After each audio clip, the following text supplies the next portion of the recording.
देखिए, मैं सबसे इम्पोर्टेंट ये चीज़ बता दूं, आपको पता है कि हम एक मौक़िफ़ के साथ काम कर रहे हैं। हम चाहते हैं जनरल इलेक्शन। ये हुकूमत हठधर्मी कर रही है जो बैठी हुई है, वो इस्लामाबाद की हुकूमत बन के हम चाहते हैं इलेक्शन करवाएं ताकि साफ सामने आ जाए कि कौम किसके साथ खड़ी है। वजह यह है कि जब तक आपके पास एक मुकम्मल मैंडेट नहीं होगा तो आप कोई आगे काम नहीं चला सकते। और हमेशा याद रखिए कि पॉलिटिकल अनस्टेबिलिटी की वजह से इकनॉमिक अनस्टेबिलिटी आ जाती है। हम नहीं चाहते कि इकनॉमिक स्टेबिलिटी अनस्टेबिलिटी रहे। हम इसीलिए चाहते हैं कि पॉलिटिकल स्टेबिलिटी आए, और पॉलिटिकल स्टेबिलिटी सिर्फ एक तरीके से आ सकती है अगर हम जल्द से जल्द इलेक्शन करवाएं।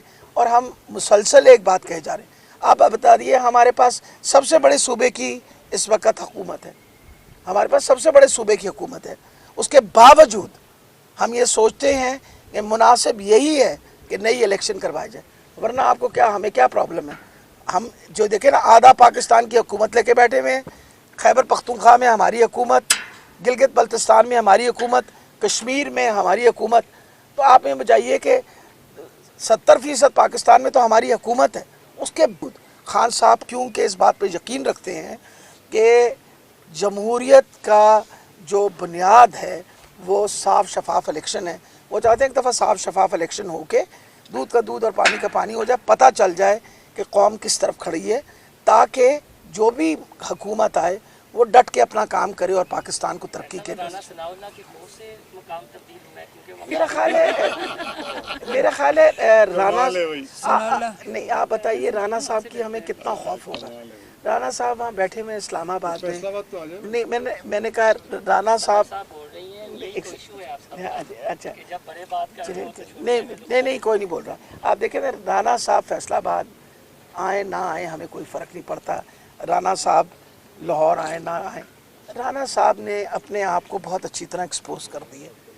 राना साहब एक कातिल है, राना साहब एक जालिम इंसान है। बतौर इंटीरियर मिनिस्टर उन्होंने जुल्म ढाया। जब 27 तारीख का आपके सामने सारे वाक़े हैं, आप सारों को पता है। अगर हम मॉडल टाउन के सानिया की बात करें, तब भी इनकी हुकूमत में हुआ।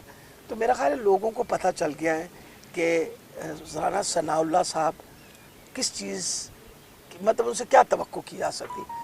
हमें डर किसी चीज़ का नहीं है। जब खान साहब एक बात कहते हैं कि हम कलमा गो हैं और हम कहते हैं ला इलाहा इल्लल्लाह, तो इसका मतलब है कि अल्लाह के अलावा और कोई नहीं है, तो हमें किसी चीज़ का खौफ नहीं। मैं तो वैसे ही नहीं बिल्कुल खौफ होता। मैं तो कई बार उन्होंने बुला भी भेजे है कि आ जाओ, तशरीफ़ ले आओ। ये खौफ नहीं है। हमेशा याद रखिए, आज़ादी का जश्न है, जितना कम कंट्रोवर्शियल होगा उतना बेहतर होगा।